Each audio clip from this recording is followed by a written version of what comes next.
Benjamin Franklin woke up at 5 in the morning. And the first thing he did wasn't checking his phone, wasn't scrolling through news, wasn't getting lost in distractions.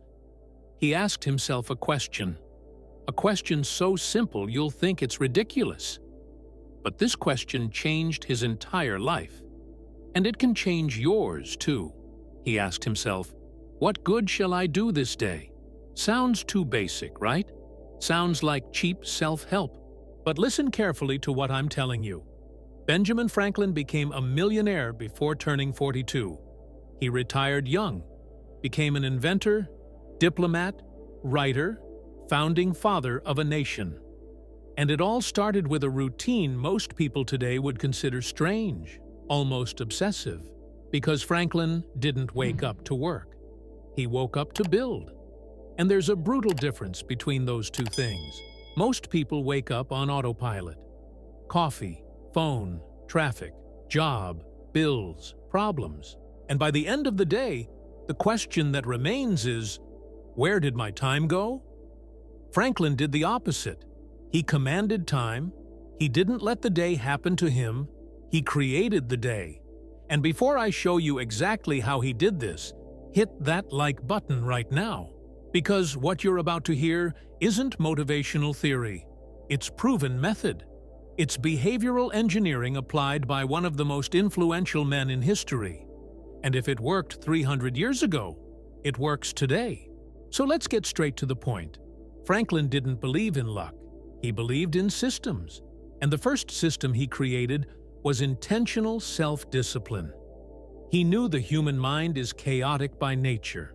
We wake up with 1,000 thoughts, 1,000 worries, 1,000 internal voices fighting for attention. And if you don't organize that, you become a slave to it. So he created what he called his virtue routine. 13 virtues. 13 behaviors he wanted to master. Temperance, silence, order, resolution, frugality, industry, sincerity, justice, moderation, cleanliness, tranquility, chastity, humility. And he didn't try to master everything at once, because he knew that doesn't work. He focused on one virtue per week. 13 weeks. One complete cycle. And he repeated this cycle 4 times a year. Every day he evaluated, did I practice this today? Where did I fail? Where can I improve tomorrow? He had a notebook, a journal, and he made marks, like a scoreboard. And you know what that did? It removed guilt from the equation. Because it wasn't about being perfect. It was about being aware. It was about evolving one point at a time. And that's powerful. Because most people don't fail from lack of willpower. We fail from lack of clarity. We want to change, but don't know exactly what or how to measure it. Franklin turned personal transformation into something tangible. He took the abstract and made it concrete. But there's a detail almost nobody talks about. And this detail is what separated Franklin from everyone around him. He understood one thing. Wealth doesn't come from hard work. Wealth comes from perceived value. Let me explain this better. Franklin started as a printer, printing pamphlets, newspapers, documents.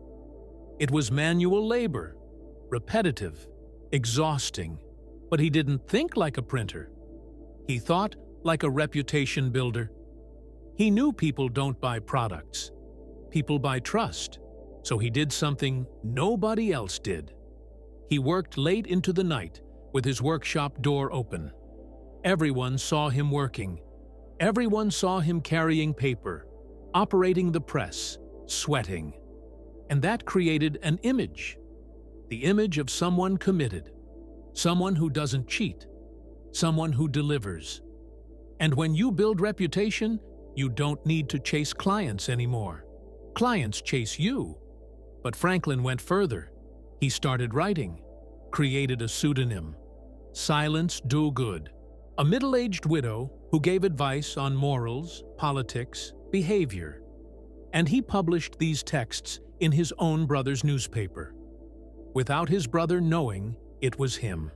And you know what happened? People loved it. The texts went viral. Franklin, at 16 years old, was shaping the public opinion of an entire city. And this wasn't ego. It was strategy. He understood early, whoever controls the narrative controls the market. Think about that today. How many people work hard, deliver results, but nobody knows? How many people are good at what they do, but don't know how to position themselves? Franklin knew, and he used it his entire life. And here comes a truth that hurts, but needs to be said. You can be the best at what you do, but if nobody knows, you're nothing. Franklin didn't wait to be discovered. He made himself visible. He created presence. He built a brand before the word brand existed. And when he was 24, he opened his own print shop. And that's when the most interesting phase of his life began. Because he didn't just want to make money, he wanted freedom. And he knew that to have freedom, he needed two things: time and money working for him, not him working for money. So he started building systems. He trained apprentices, created partnerships, opened branches in other cities, and he kept a percentage of each operation. He turned knowledge into network. He scaled. And meanwhile, he kept writing, created Poor Richard's Almanac, an annual calendar with proverbs, tips, humor, and sold thousands of copies every year for 25 years. And here's the trick. He wasn't selling paper. He was selling wisdom. He was selling identity. People bought it because they wanted to be seen as people who read it. Pure psychology. Franklin knew how to sell without selling. He knew how to create desire without pushing product. And that generated so much wealth that at 42, he retired, left the businesses running, and went to live the life he always wanted, studying, inventing, serving. But what he did wasn't magic. It was method. And his method can be applied by anyone today, including you. So answer me this. Do you wake up knowing exactly what you need to do today to be closer to the freedom you want? Or do you just react to whatever the day throws at you? If you've been through this, comment below. I react. No shame, because recognizing it is the first step. Now let's go deep into what Franklin did every single day. Because his routine wasn't just productive. It was designed to reprogram the mind. 5 in the morning. Wake up. Ask the question, what good shall I do this day? And plan the next hours. Not vaguely, specifically. He wrote it down. He defined priorities. He committed before starting. 8 to noon. Focused work. No distractions. No interruptions. Deep work. He knew real results come from sustained attention, not multitasking. Noon to 2. Break. Reading. Reflection. Light lunch. Franklin didn't stuff his stomach. He knew excess food dulls the mind, makes you slow, drains energy. He ate to function, not to numb himself. 2 to 6. More work. But always with an internal question. Is this taking me where I want to go? Because he didn't confuse motion with progress. And 6 to 10 at night, organization, day review, dinner, conversations, music. He valued connection. He understood networking isn't exchanging cards. It's building relationship. It's being remembered. It's being valued. And before sleep, another question. What good have I done today? He closed the loop. He celebrated the wins. He learned from the mistakes and went to sleep with a clear mind. And notice this, he slept early, didn't stay up all night. Because he knew sleep is sacred. It's where the mind processes, organizes, creates. Today we romanticize sleep deprivation. We think sleeping little is a sign of hustle. Franklin thought the opposite. He saw sleep as investment. And he was right. But there's something he did that's even more important then the routine. And this is what most people ignore. Franklin cultivated relationships intentionally. He created clubs, discussion groups, the Junto Club, a group of 12 men who met every week to debate ideas, help each other, exchange opportunities. And from that group came libraries, hospitals, universities, businesses. He knew success isn't individual. Success is collaborative. And the more you help, the more you receive. He also wrote letters to everyone: politicians, scientists, businessmen, friends. He maintained contact. He made himself present. And that opened doors he never imagined. Because opportunity doesn't fall from the sky. Opportunity comes from network. And network is built with consistency, generosity, and presence. And here's something deep. Franklin was never the smartest, never the richest at the start, never the most talented, but he was the most strategic. He was the most persistent. He was the one who knew how to read the game. And the game is simple. Value attracts value. If you want to attract wealth, become valuable. If you want to attract opportunities, create opportunities for others.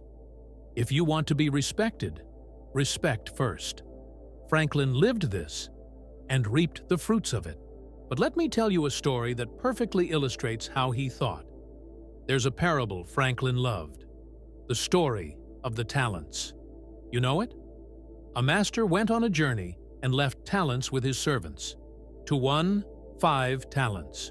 To another, 2. To another, 1. Each according to his ability.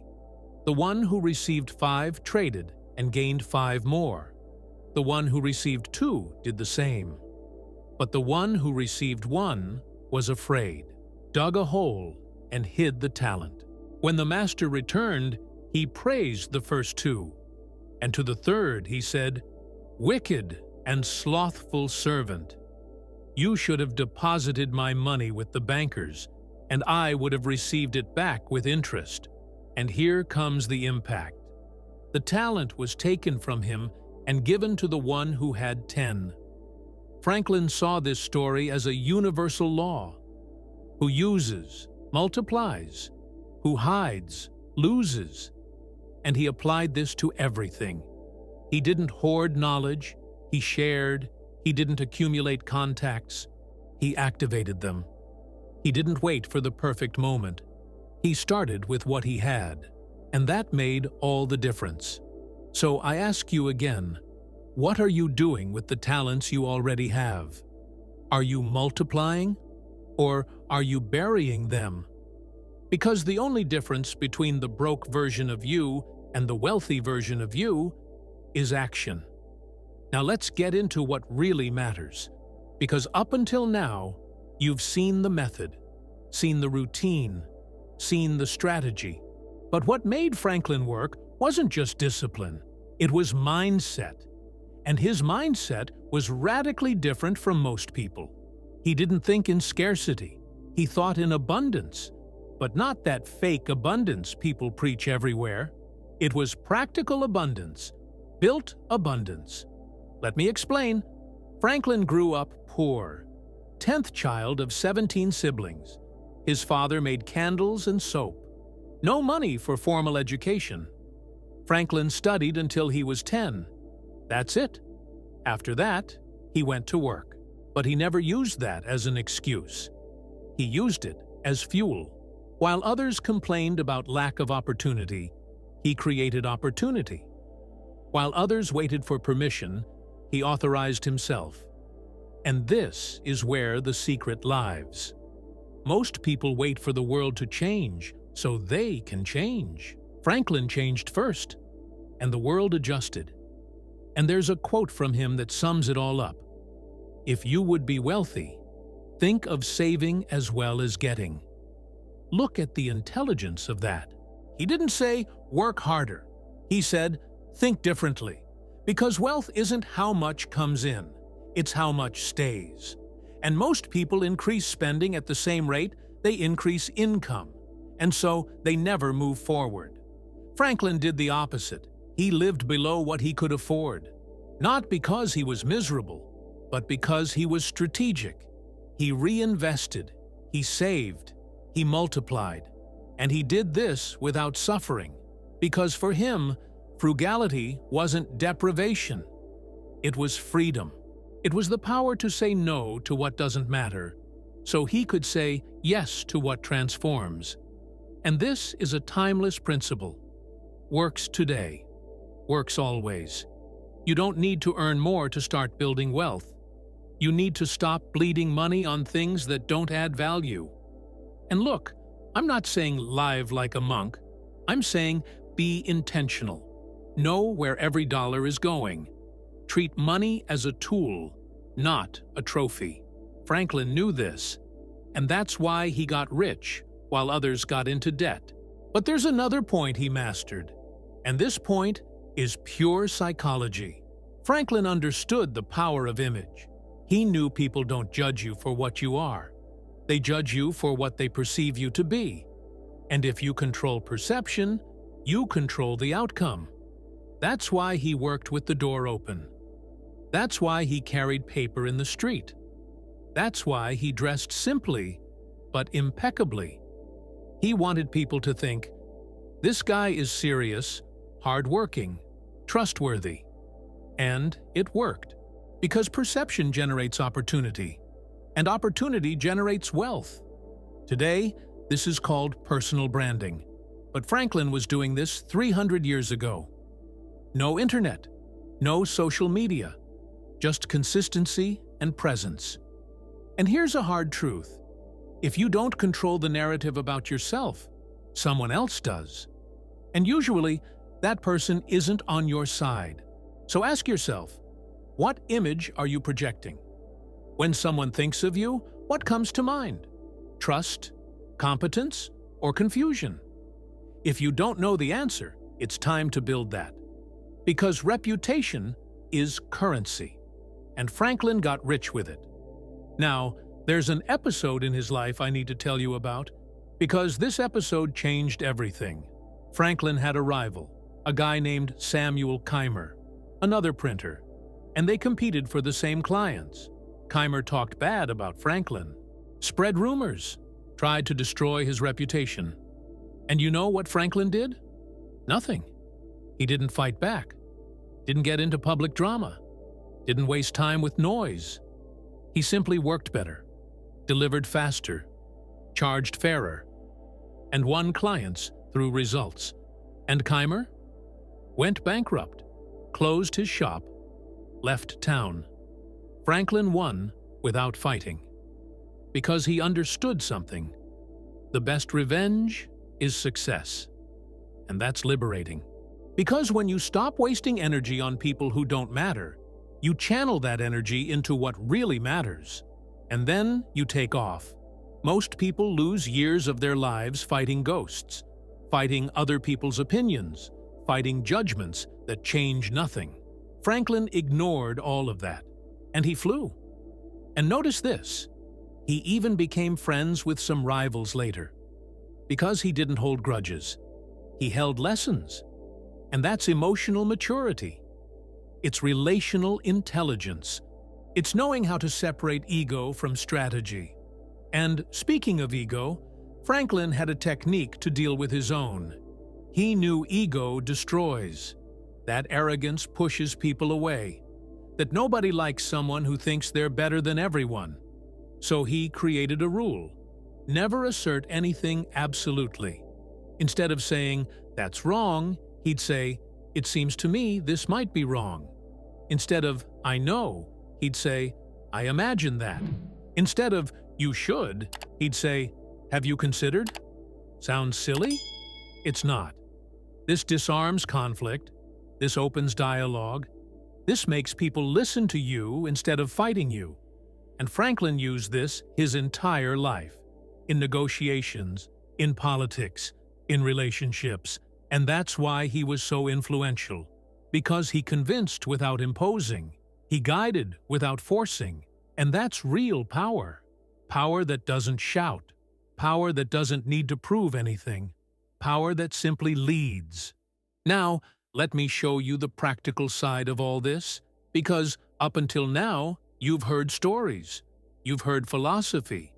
But so what? How do you apply this in your life? I'll give you 3 steps, 3 things you can start today, right now. No excuses. First, create your morning question. Doesn't have to be Franklin's, can be yours. But it has to be intentional, has to put you in control. Could be, what do I do today that brings me closer to what I want? Could be, how do I serve today? Could be, where do I focus my energy now? Choose yours, write it down, and do this every day. Before grabbing your phone, before going on autopilot. Second, map one virtue. Choose one behavior you want to master. Could be patience, could be focus, could be courage, anything. And for 1 week, you evaluate. Did I practice this today? Write it down. Track it. Not to blame yourself, to evolve. And third, build presence. Wherever you are, whatever you do, do it with excellence. Do it with visibility. Do it in a way people remember you. Don't have to be annoying. Don't have to show off. Just have to be memorable. These 3 steps, simple, but powerful. Because transformation doesn't come from big change, it comes from small consistency. And Franklin proved this. He wasn't a genius.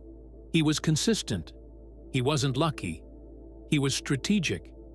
He didn't wait for the right moment. He created the moment. And you can do the same.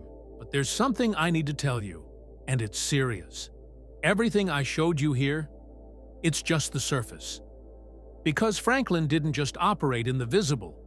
He operated in the invisible. He understood mental codes, thought patterns, beliefs that generate wealth or generate misery. And these codes are real. They're tangible, and they can be learned. If you follow the channel, you've probably heard about the 7 keys. They're part of the Wealth Recode. It's a direct method that works exactly on the invisible blocks, keeping you stuck in the same place. It's not motivation.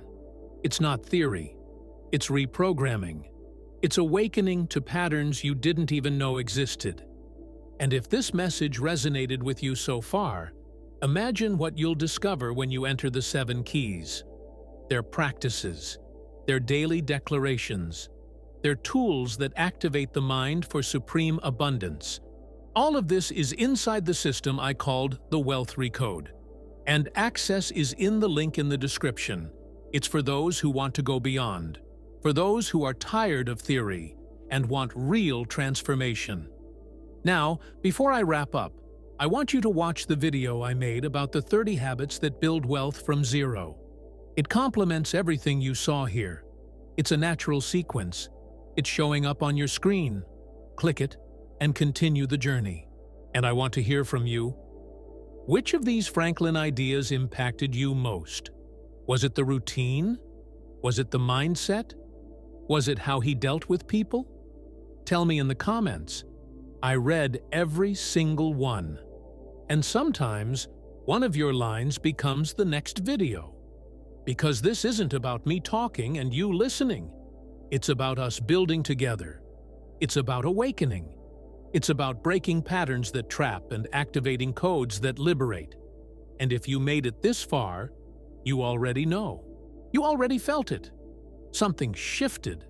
Something clicked. Now, just don't let it die. Act. Apply. Live what you heard. Because Benjamin Franklin isn't inspiration. He's a mirror. He reflects what's possible when you stop justifying and start building. He didn't have it easy. He had method. He didn't have luck. He had strategy. He didn't wait to be chosen. He chose himself.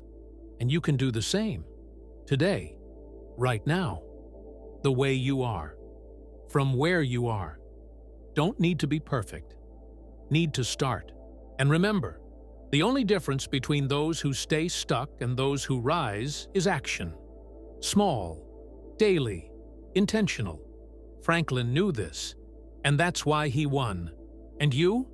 Will you keep reacting, or will you start building? The choice was always yours. This is The Initiate. See you in the next video.